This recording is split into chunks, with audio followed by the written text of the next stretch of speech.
Hingga hari ketiga retret kepala daerah di Akademi Militer Magelang, Jawa Tengah tercatat 47 kepala daerah yang belum bergabung termasuk kepala daerah yang merupakan kader PDI Perjuangan.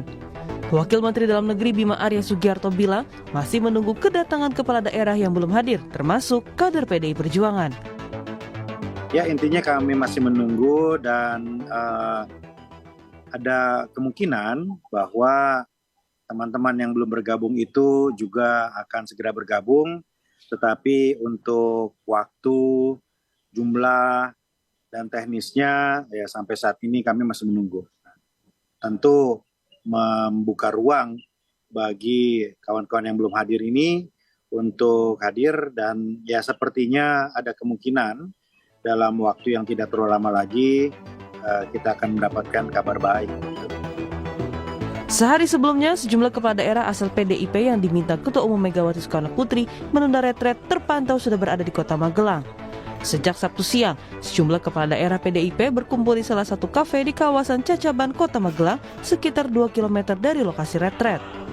Mereka mengaku siap untuk ikut retret, tetapi menunggu keputusan DPP PDIP.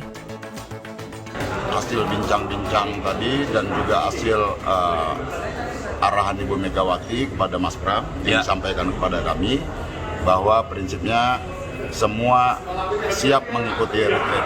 Nanti waktunya akan ditentukan. Kalau persiapan Bang Sito sini gimana Bang persiapannya Bang? Sama dengan Pak Hasto, sangat siap. Sementara sejumlah pengurus DPP PD Perjuangan kembali mendatangi rumah Megawati di Menteng, Jakarta Pusat pada hari Minggu kemarin. Ini adalah kali kedua para pengurus DPP PDIP melakukan pertemuan. Namun, Ketua DPP PDIP Ronita Lepesi enggan merinci agenda pertemuan di rumah Megawati. Sementara Ketua Majelis Tinggi Partai Demokrat Susilo Bambang Yudhoyono memberikan arahan kepada kader Demokrat. SBY menyampaikan kepada kadernya untuk mengutamakan kepentingan rakyat dan negara di atas kepentingan partai.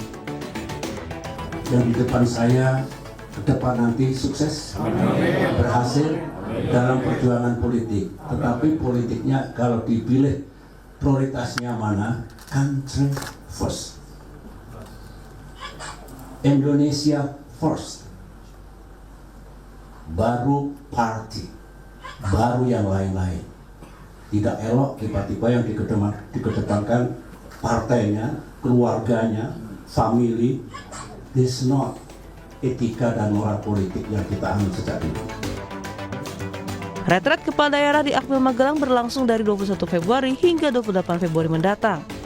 Menteri Dalam Negeri bilang retret ini merupakan pembekalan bagi kepala daerah dalam memahami hubungan pemerintah pusat dan daerah. Khususnya persiapan bekal yang cukup untuk 5 tahun melangkah. Tim Liputan, Kompas TV.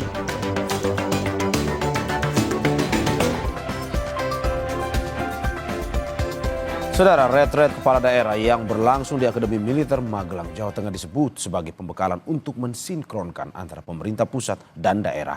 Namun masih ada 47 kepala daerah yang tidak hadir dan merupakan kepala daerah dari PDIP. Lantas apa untung rugi jika kepala daerah tak ikut pembekalan ini? Dan bagaimana nasib kepala daerah khususnya dari PDIP yang masih menunggu instruksi dari Ketua Umum Megawati Soekarno Putri? Akankah ini dapat menghambat komunikasi antara pusat dan daerah ke depannya? Kita bahas bersama sejumlah narasumber. Melalui sambungan Zoom ada Gubernur Lembaga Ketahanan Nasional atau Lemhanas, Aceh Hasan Said Srili. Selamat pagi, Kang Aceh. Selamat pagi Mas Mario. Terima kasih Kang sudah bergabung di Dialog Sapa Indonesia pagi hari ini. Dan pengamat politik Universitas Paramadina Ahmad Khairul Umam yang nanti akan bergabung dan sudah konfirmasi akan bersama kita pagi ini. Dan juga kami sudah mencoba menghubungi perwakilan dari PDIP namun hingga kini belum ada yang merespon. Selamat pagi Kang Aceh, kita melihat 2 hari Kang ya, hari pertama hari kedua Lemhanas. Sehingga juga memberikan efek juga Kang Aceh pagi ini kelihatannya agak letih nih. Kang, bagaimana mungkin bisa bercerita sedikit terkait dengan bagaimana antusias kepala daerah di sana, bagaimana hari pertama dan hari kedua Lemhanas memberikan materi-materi kepada sejumlah kepala daerah yang hadir. Bisa ceritakan sedikit Kang? Ya, Lemhanas sendiri Mas Mario diberikan tugas untuk memberikan pembekalan selama 2 hari. Ya. Hari pertama dibuka oleh Menteri Dalam Negeri dan setelah itu saya sebagai Gubernur Lemhanas memberikan materi terkait dengan geopolitik ya, dan dampaknya terhadap kepentingan dalam negeri kita. Dan tentu ini pun juga menjadi bekal bagi para kepala daerah bahwa tidak ada kebijakan di negara kita yang tidak bisa dilepaskan dalam konteks global. Misalnya berbagai ketegangan di beberapa kawasan, ya, itu kan pasti akan mempengaruhi terhadap rantai pasok dan mempengaruhi juga terhadap harga-harga komoditas, ya, dan juga misalnya kebijakan-kebijakan negara-negara yang berpengaruh seperti Amerika, Tiongkok itu kan pasti akan mempengaruhi terhadap bagaimana komoditas-komoditas ekspor-impor kita gitu, yang tentu kepala daerah kita dorong agar mereka bisa membaca ini sebagai peluang juga, misalnya soal bagaimana memastikan agar diversifikasi terhadap produk-produk unggulan daerah dan mendorong iklim investasi yang mudah, sehat, dan kondusif bagi upaya mensejahterakan rakyat. Gitu ya. Dan yang kedua, yang kami tekankan juga aspek ketahanan nasional dan wawasan kebangsaan. Nah, satu hal yang kami tegaskan di dalam retreat kepala daerah ini tentang wawasan kebangsaan, kita ini kan NKRI, Negara Kesatuan Republik Indonesia. Ada hubungan pusat dan daerah. Hubungan pusat daerah tersebut, filosofinya itu jelas bahwa pemerintah daerah itu adalah bagian dari pemerintah nasional, gitu ya. Jadi tidak bisa satu daerah berbeda dalam hal sebuah keputusannya dan bertolak belakang dengan daerah yang lain. Karena itu dibutuhkan kolaborasi antara daerah, karena sebagaimana Undang-Undang Dasar 1945 bahwa kita ini adalah negara kesatuan di mana pemerintah daerah itu adalah bagian dari sistem pemerintahan Indonesia. Makanya ya, di dalam konteks sistem pemerintahan itu ya, ada yang dikenal dengan otonomi, tapi juga ada yang dikenal dengan dekonsentrasi. Nah, kita tahu misalnya pemerintah pusat, pemerintah provinsi itu adalah wakil dari pemerintah pusat dan menjalankan apa yang menjadi penugasan yang diberikan oleh pemerintah pusat. Nah, karena itu pemahaman tentang bagaimana relasi antara hubungan pemerintah pusat dan daerah itu betul-betul harus clear sehingga kita ini sebagai bangsa tidak boleh terpecah-pecah karena misalnya masing-masing punya kepentingan yang sifatnya sektoral, tetapi harus dikedepankan kepentingan nasional kita. Nah, saya kira jelas di dalam konstitusi kita, kepentingan nasional kita adalah bagaimana kita mendorong supaya melindungi masyarakat, memakmurkan masyarakat, ya, mensejahterakan masyarakat, mencerdaskan kehidupan bangsa, termasuk juga menjaga ketertiban. Oke, Kang, berarti secara substansi, saya kira wawasan kebangsaan ini penting untuk disampaikan kepada para kepala daerah supaya kita, ketika kita berada dalam samudra yang begitu sangat dinamis, gitu ya, gelombangnya sangat kuat, tapi sebagai bangsa, masing-masing daerah dengan kekuatan yang dimiliki oleh mereka bisa menyatukan diri di dalam konteks bagaimana menghadapi tantangan global yang sangat begitu dinamis tersebut. Oke, Kang, berarti Anda mau bilang bahwa loyalitas kepada negara lebih tinggi dibandingkan kepada partai politik, maksud Anda? Tentu, karena kan yang ekspektasi masyarakat itu kan kepada kepala daerah sangat tinggi, dan tidak elok rasanya kalau misalnya ya apa yang dilakukan di Magelang ini itu kita bicara soal negara. Nah, yang ingin dibentuk oleh Lemhanas selama 2 hari ini, para pemimpin daerah ini, gitu ya, itu kita harapkan memiliki karakter negarawan, lebih mementingkan kepentingan rakyat, lebih mementingkan kepentingan negara, dan mementingkan kepentingan kebijakan publik. Nah, itu yang sesungguhnya yang kami ingin tekankan selama 2 hari. Nah, setelah ini dari mulai hari Senin sampai hari Kamis ini para menteri yang secara teknokratik mereka menjelaskan berbagai program-program pemerintah pusat Oke. yang bisa disinergikan dengan pemerintah daerah. Oke. Kira-kira begitu. Kang Aceh, tahan sebentar. Kita akan berbincang lagi. Saya akan menyapa dulu sebelumnya pengamat politik Universitas Paramadina Ahmad Khairul Umam yang sudah join bersama kita. Selamat pagi, Mas Umam. Selamat pagi, Mas Aryo. Mas Umam, tadi secara jelas Gubernur Lemhanas mengatakan bahwa loyalitas kepada negara harus lebih tinggi daripada loyalitas kepada partai. Menurut Anda dengan kejadian instruksi dari Ketum PDIP yang melarang kadernya untuk ikut retret, apakah ini bagaimana dengan hubungan relasi antara pemerintah dan juga PDIP? Ya, Mas Aryo, statement yang dikeluarkan oleh teman-teman di PDIP terkait dengan konteks retreat di Magelang, tentu hal ini menjadi situasi yang justru memperkeruh bagaimana kemudian relasi antara PDIP dan juga Gerindra. Karena bagaimanapun juga dalam surat instruksi Ketua Umum DPP PDIP itu disampaikan bahwa instruksi itu sebagai sebuah respon atas apa yang menimpa dari Pak Sekjen PDIP, Mas Hasto, dan seolah kemudian instruksi itu dikeluarkan sebagai sebuah tudingan bahwa putusan penahanan Pak Hasto misalnya itu adalah bagian dari intervensi yang kemudian dilakukan oleh teman-teman di kekuasaan. Nah, ini yang kemudian menjadi tafsir yang kemudian cukup subjektif dan kemudian muncul instruksi tersebut. Memang tadi yang disampaikan oleh Pak Gubernur Lemhanas, saya pikir itu sangat relevan. Sebagaimana disampaikan oleh Lincoln bahwa when my loyalty to party ends, my loyalty to a country begins. Artinya bahwa ketika kemudian sudah masuk dalam loyalitas di ranah publik, sudah dimulai karena memang sudah disumpah, sudah diangkat, maka dalam konteks relasi politik praktis, dalam konteks relasi kepartaian, itu kemudian tidak lagi menjadi sebuah prioritas karena sudah dijadikan sebagai panduan bahwa rakyat harus diutamakan. Kalau dalam bahasanya Kang Aceh itu, maslahah ammah muqaddamatun ala maslahatil khosoh gitu. Sehingga kemudian itu yang kemudian harus dijadikan sebagai panduan utama. Nah, ini yang kemudian harus tata betul.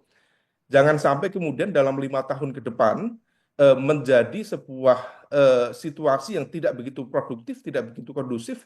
Karena kalau misal kemudian terjadi perlawanan praktis dari teman-teman PDIP, ada sekitar 196 kepala daerah, kemudian tidak terjadi sinkronisasi yang optimal dengan pemerintah pusat, maka ini akan memperkeruh situasi relasi pusat dan daerah. Dan kita tahu salah satu evaluasi mendasar dari desentralisasi adalah terjadinya mismatch dalam konteks target, dalam konteks kebijakan, dalam konteks strategi. Berkali-kali dalam sejumlah kesempatan, contoh yang paling real, Pak Presiden Prabowo itu menyampaikan bahwa dibangun banyak sekali bendungan, waduk untuk meningkatkan swasembada pangan. Tetapi praktis karena pemerintah daerah tidak mengalokasikan dan tidak membuat target, bagaimana kemudian itu bisa dioptimalkan sehingga irigasi sekunder, irigasi tersiernya yang kemudian bisa menjangkau sawah itu kemudian tidak terbangun dengan baik. Oke. Akhirnya per sekarang kita memiliki sekian luas area persawahan di Indonesia, praktis yang mendapatkan irigasi secara optimal itu hanya 17%. Kita bisa bayangkan. Artinya apa? 20 tahun lebih kita menjalankan otonomi daerah, desentralisasi, tetapi kemudian ada situasi yang kurang nyambung, ada disengage. Nah, ini yang kemudian harus ditata dengan baik, bukan justru ditarik dalam ranah relasi politik praktis yang lagi-lagi menjadi subjektivitas dan pertarungan ego yang tidak begitu produktif. Mas Umam, Anda mau bilang bahwa ini adalah perlawanan politik yang dilakukan oleh PDI Perjuangan terkait dengan kasus sekjen mereka, dan apakah mungkin saja ini adalah tanda PDIP siap jadi oposisi? Iya, diakui atau tidak, ini kan respon politik. Sehingga kemudian ketika meminta kader untuk kemudian tidak hadir di retreat di Magelang, maka memang bisa ditafsirkan sebagai sebuah perlawanan politik dari PDIP terhadap kekuasaan ya. Ya. Meskipun tentu ini belum bisa dijustifikasi, belum bisa disimpulkan sebagai sebuah final decision karena ada diksi kemarin menunda, dan menunda itu bisa ada barangkali putusan-putusan lanjutan yang kemudian bisa memberikan dorongan lebih lanjut gitu. Tetapi bahwa kemudian itu sudah dikeluarkan, maka ini adalah sebuah manuver politik sebagai bagian dari sebuah opsi tidak percaya, opsi kekecewaan terhadap langkah pemerintah. Barangkali kalau misal kemudian secara subjektif saya mencoba untuk menafsirkan, tampaknya memang sudah ada semacam komunikasi politik dan juga komitmen antara PDIP dengan misalnya Pak Prabowo. Dalam sebuah kesempatan kita masih ingat Bu Megawati mencoba untuk menyampaikan semacam dialog imajiner antara beliau dengan Pak Prabowo. Seandainya ada pihak-pihak tertentu yang kemudian memperlakukan sekjen kita sebagai ketua umum partai, bagaimana rasanya? Artinya bahwa itu bukan sekedar dialog imajiner, tetapi disampaikan di ruang publik, artinya bahwa ada semacam ekspektasi yang dimiliki oleh Bu Mega, oleh teman-teman PDIP, yang meyakini bahwa dalam proses ini di KPK bisa diintervensi, bisa dipengaruhi oleh kekuasaan. Nah, ini yang kemudian putusan yang kemarin dilakukan oleh penyidik KPK untuk menetapkan sekaligus juga melakukan penahanan dianggap sebagai sebuah langkah yang justru menjadi bagian dari bentuk intervensi. Oke, Kang Ini Umar, yang kemudian menjadi agak memperkeruh situasi. Sebelum saya ke Gubernur Lemhanas, saya ingin bertanya terkait dengan apakah mungkin saja bahwa ini melihat, Kang Umar melihat ada satu sisi ada instruksi dari PDIP untuk melarang, tetapi di satu sisi Gubernur Jakarta Pramono Anung ini sudah tiba di Yogyakarta, kabarnya akan mengikuti retret. Apakah mungkin saja ini menjadi tarik ulur sebenarnya, mau tidak mau PDIP untuk mengikuti retret dan Mas Pram menjadi juri lobby atau kompromi politik yang terjadi antara pemerintah dan juga PDIP melalui Mas Pram?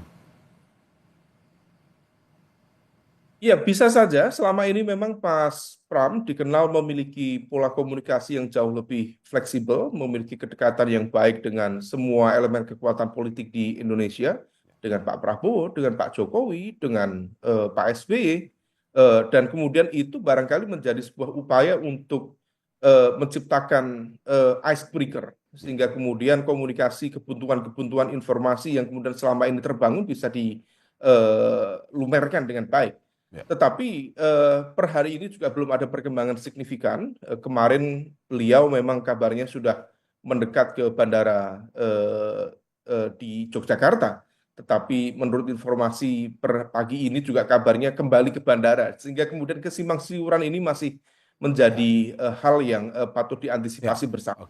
Tetapi satu hal yang perlu disampaikan, perlu dipegang baik-baik oleh teman-teman di PDIP, jangan sampai kemudian manuver secara politik praktis ini berdampak terhadap instabilitas politik secara general. Karena bagaimanapun juga pola relasi antara kekuasaan pusat dan daerah itu betul-betul harus dioptimalkan.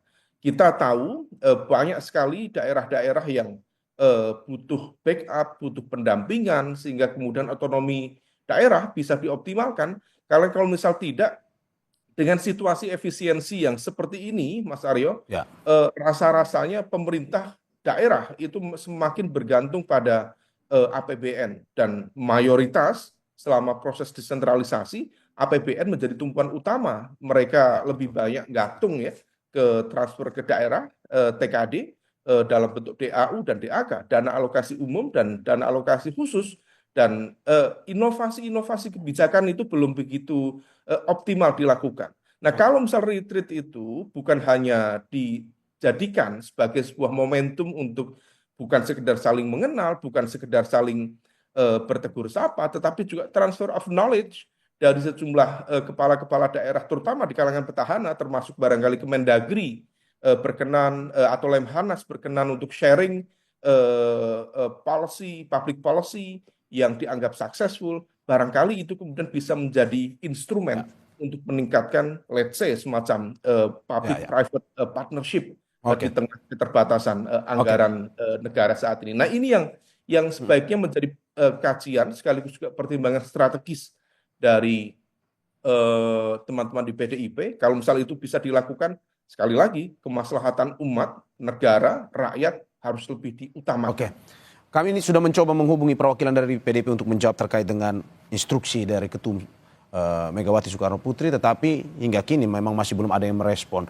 Dan saya ke Kang Aceh. Kang Aceh, bagaimana melihat ada instruksi seperti ini 3 hari, jelas kader-kader yang berasal dari PDIP ada beberapa yang tidak mengikuti.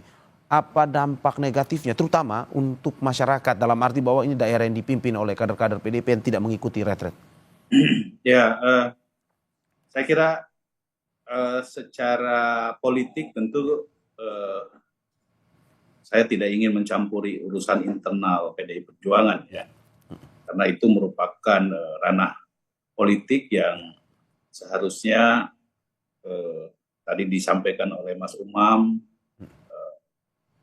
mereka saat ini atau para kepala daerah ini kan harus memiliki akuntabilitas terhadap apa yang seharusnya dilakukan dalam konteks bagaimana mensinkronkan kebijakan antara pemerintah pusat dan pemerintah daerah. Sekali lagi, saya ingin menekankan satu hal yang sangat penting dalam konteks filosofi berbangsa dan bernegara, bahwa kita ini kan negara kesatuan. Artinya bahwa sebagai sebuah negara kesatuan, koordinasi, kolaborasi, kerjasama, dan kebijakan yang terarah itu harusnya menjadi pegangan kita untuk kepentingan nasional kita. Nah, ketika kita dihadapkan pada persoalan yang seperti ini, maka saya kira biar masyarakat yang menilai terhadap bagaimana kepentingan politik itu seharusnya kita harus kedepankan untuk kepentingan yang lebih besar. Tadi yang disebut oleh Mas Umam adalah soal maslahatul ammah, gitu, kepentingan umum. Gitu ya. Karena seperti yang kita ketahui bahwa banyak sekali program-program Astacita yang sesungguhnya merupakan program yang bisa disinergikan dengan pemerintah daerah. Misalnya, tadi disebut soal bagaimana kita ingin mendorong ketahanan pangan. Ketahanan pangan tidak bisa terwujud kalau tidak ada sinergi dengan pemerintah daerah. Yang punya daerah itu adalah, yang punya wilayah itu adalah pemerintah daerah. Ketersediaan irigasi, ketersediaan para petani, dan ini kan semua juga dilakukan dalam konteks bagaimana rakyat yang harus menikmati dari berbagai program-program yang dikeluarkan oleh pemerintah pusat maupun pemerintah daerah. Nah, kalau kita masih berpikir soal ego sektoral, ya, maka rasanya sulit bagi kita untuk bisa membangun kebersamaan menuju cita-cita, misalnya tadi soal ketahanan pangan. Atau misalnya program seperti ketahanan energi. Ya. Kan kita tahu bahwa tantangan ke depan buat kita adalah bagaimana memastikan agar kebutuhan-kebutuhan dasar masyarakat bisa dipenuhi, termasuk diantaranya soal energi. Bagaimana program reindustrialisasi, hilirisasi, dan lain sebagainya, itu bisa akan terwujud kalau ya, ada sinergi. Jadi pemerintah pusat tidak bisa bekerja sendiri. Karena itu, dukungan politik, dukungan kebijakan, dukungan sinergitas antara berbagai komponen masyarakat di dalam mewujudkan Astacita itu memang diperlukan, dan kuncinya juga ada pada pemerintah daerah. Ya. Nah, tadi saya kira tepat sekali yang disampaikan oleh Mas Umam, ya. Bahwa kan misalnya Menteri Keuangan menyampaikan ada dana yang cukup besar yang ditransfer kepada daerah. Ini kan semua harus ada dalam satu platform perjuangan yang sama. Kita mau kemana ke depan? Nah, tidak bisa penggunaan dana APBD misalnya itu diarahkan tidak sesuai dengan apa yang menjadi visi ke depan. Nah, karena itu saya kira ya sekali lagi retreat ini tentu bukan hanya sekedar kumpul-kumpul, bukan hanya saling mengenal satu dengan yang lain, tetapi menyamakan persepsi kita, menyamakan satu tujuan kita sebagai sebuah bangsa, bahwa arah kebijakan kita itu harus sama-sama. Kita telah memiliki RPJMN, rencana pembangunan jangka menengah selama 5 tahun ke depan, dan itu sudah menjadi keputusan politik sesuai dengan undang-undang yang disepakati oleh DPR. Nah, ini semua kan harus menjadi acuan kita sesuai dengan lokalitas daerahnya masing-masing, tanpa harus memberikan semacam tekanan kepada daerah, tetapi arah kita harus ada dalam satu kontestasi yang sama, dengan kompas yang sama. Kita ingin menjadikan Indonesia maju, Indonesia Emas 2045. Oke. Kang Umam, ego sektoral harus ditekan biar pada akhirnya ini bermanfaat positif kepada masyarakat. Tapi apakah dengan cara seperti ini PDIP menabuh genderang perang untuk menjadi oposisi untuk nantinya bersama dalam pemerintahan ini? Kita jawab usai jeda. Saudara, terima kasih masih di Sapa Indonesia Pagi bersama saya Mario Sarong dan dua narasumber saya, ada Gubernur Lemhanas Aceh Hasan Syadzili dan pengamat politik Universitas Paramadina Ahmad Khairul Umam. Saya ke Mas Umam. Mas Umam, bagaimana Anda melihat bahwa ekosektoral harus ditekan untuk pada akhirnya memikirkan keberlanjutan dari pembangunan pemerintah termasuk juga dengan nasib masyarakat. Selain itu juga, apakah Anda melihat bahwa ini adalah jalan jika pada akhirnya dalam waktu 1 pekan PDIP tidak mengikuti retret, apakah ini tandanya PDIP menabuh genderang perang untuk menjadi oposisi? Ya, Mas Aryo, pertanyaannya ngeri-ngeri sedap. Dalam konteks tertentu, memang ego sektoral itu menjadi problem di banyak aspek, bukan hanya di tingkat daerah, tetapi juga di level nasional. Tetapi bahwa kemudian hal itu harus ditekan, itu menjadi sebuah kewajiban dan juga hal yang sangat mendasar. Karena begini, banyak sekali narasi tentang Indonesia Emas 2045 dan sebagainya, keinginan untuk melakukan transformasi ekonomi dan sebagainya. Tetapi kita tahu, belajar dari banyak negara-negara yang sukses melakukan transformasi ekonomi mereka, dari Jepang, dari Korea Selatan, dari China, hampir mayoritas bisa meyakinkan bahwa fondasinya adalah sumber daya manusia. Problemnya dari kajian World Bank, dari kajian UN sendiri, UNDESA, United Nations Department of Social Economic Affairs, di banyak negara yang menjalankan sistem otonomi dan juga desentralisasi, para kepala daerahnya seringkali memiliki cara pandang yang short term, short-minded. Sehingga kemudian yang dilakukan itu adalah pembangunan infrastruktur yang sebenarnya tidak begitu signifikan, tetapi terlihat dan kemudian itu dijadikan sebagai objek kampanye. That's it.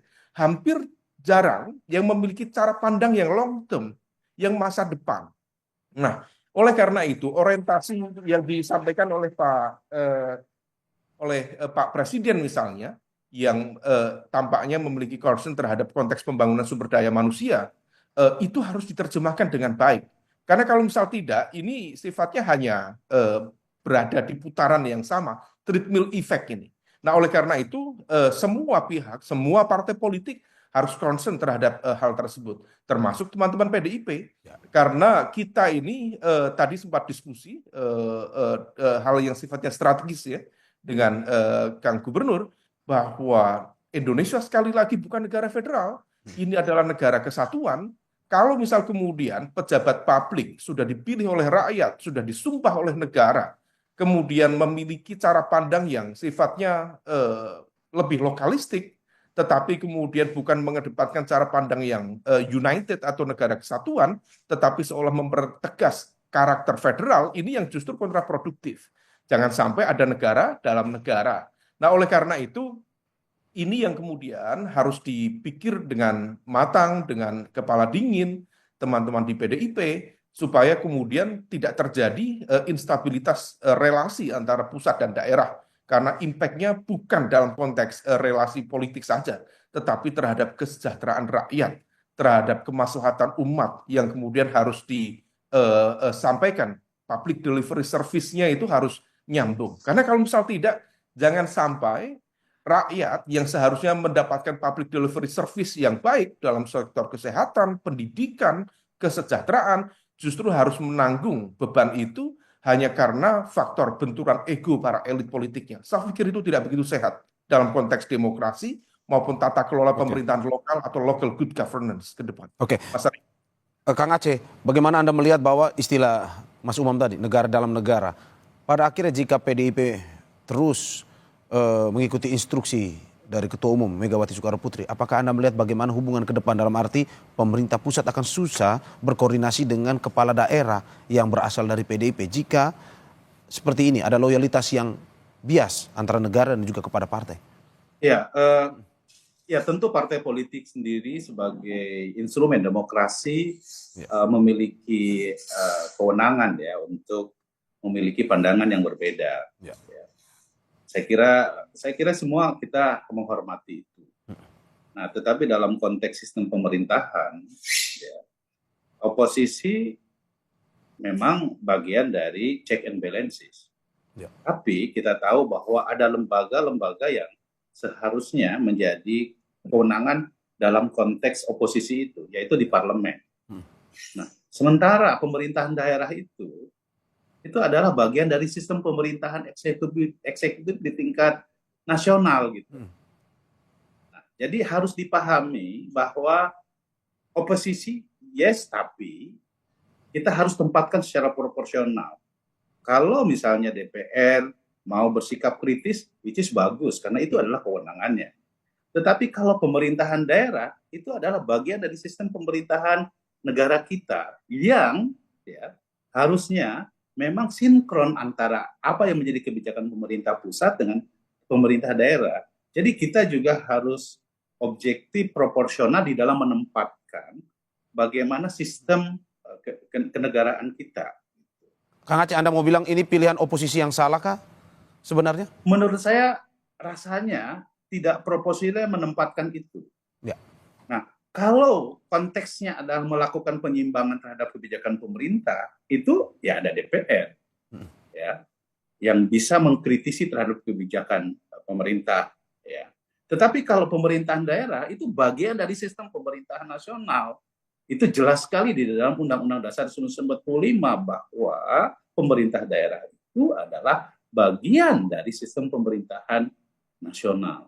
Jadi karena itu, disitulah pentingnya bagi kita untuk bagaimana kolaborasi, ya, sinkronisasi kebijakan antara pemerintah pusat dan pemerintah daerah dalam apa yang telah diatur di dalam Undang-Undang Dasar 45 kita. Bagaimana memastikan soal kesejahteraan umum bisa terwujud, bagaimana soal memastikan pendidikan nasional kita bisa membangun sumber daya manusia yang baik, soal ketahanan pangan, soal ketahanan energi. Ini dasarnya adalah itu gitu. Ya. Makanya saya kira ya di era demokrasi seperti sekarang ini tentu kita pun juga harus dapat menempatkan sesuai dengan konteksnya. Gitu. Nah, karena itu saya ingin mengingatkan kepada kita semua, tantangan ke depan kita sebagai bangsa sangatlah dinamis, ya. Tentu persatuan dan juga kolaborasi kerjasama antar daerah itu menjadi sangat penting untuk mewujudkan apa yang kita inginkan, yaitu Indonesia emas, Indonesia maju, dan itu saya kira bukan hanya slogan, tetapi harus tercermin dari berbagai kebijakan yang kita sepakati secara politik, yaitu kita jelas punya RPJMN. Nah, ini kan harus sosialisasi dengan baik, dan itu tercermin dari RPJMD yang nanti akan disusun bersama-sama di tingkat daerah gitu. Sehingga starting point kita untuk bisa membangun bangsa ke depan ini ya berdasarkan pada pendekatan yang menghilangkan kepentingan nasional kita. Itulah yang saya kira yang selalu kami tekankan selama 2 hari di retreat kepala daerah Lemhanas melakukan pembekalan kepada para kepala daerah itu. Oke, saya ke Mas Umam. Mas Umam terakhir terkait dengan bagaimana menjaga relasi antara PDIP dan juga Presiden Prabowo ini ke depan, tetapi tidak menyampingkan juga bagaimana kepala daerah ini tetap bekerja untuk mensejahterakan masyarakatnya. Singkat saja, Mas Umam. Ya, sekali lagi ini menjadi sebuah momentum yang sangat baik bagi semua pihak, terutama dalam konteks ini sahabat-sahabat di PMII, dalam konteks ini di PDIP, sehingga kemudian bisa menyampaikan apa yang tadi menjadi concern dari sejumlah pihak, bahwa dalam konteks relasi antara PDIP dengan pemerintah harus menjadi lebih profesional, lebih objektif, sehingga kemudian tidak membawa ranah otoritas kebijakan publik dalam konteks manuver politik di tanah air.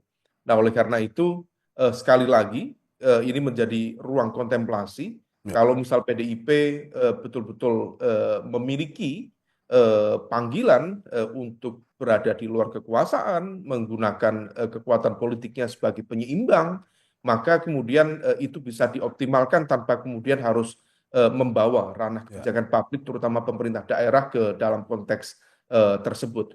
Tetapi kalau misal kemudian tidak, tentu ada kalkulasi politik internal yang kemudian bisa digunakan sebagai basis analisa dalam konteks kebijakan strategis partai. Kalau misal kemudian itu tetap dilakukan, dan kemudian tentu PDIP memiliki ekspektasi bukan sekedar bagi-bagi menteri, tetapi bagaimana kemudian menemukan cara pandang, pertemuan visi, sehingga kemudian nyambung antara Gerindra dan juga PDIP. Dalam konteks ini Gerindra sebagai the ruling party, tetapi koalisi Indonesia Maju secara umum bisa nyambung dengan cara pandang PDIP. Oke. Saya pikir ini komunikasi dasar yang harus diperbaiki oleh masing-masing, dan perlu memanage ekspektasi, karena tampaknya PDIP memiliki ekspektasi dan teman-teman di kekuasaan juga memiliki ekspektasi. Oke. Semoga apa yang terjadi, dinamika yang terlihat pada hari ini, ujung-ujungnya pada akhirnya memberikan dampak positif kepada masyarakat seperti yang disampaikan. Terima kasih Gubernur Lemhanas Aceh Hasan Syadzili atas kehadirannya. Terima kasih pengamat politik Universitas Paramadina Ahmad Khairul Umam atas apa yang disampaikan. Terima kasih Bapak-bapak, semoga sehat selalu.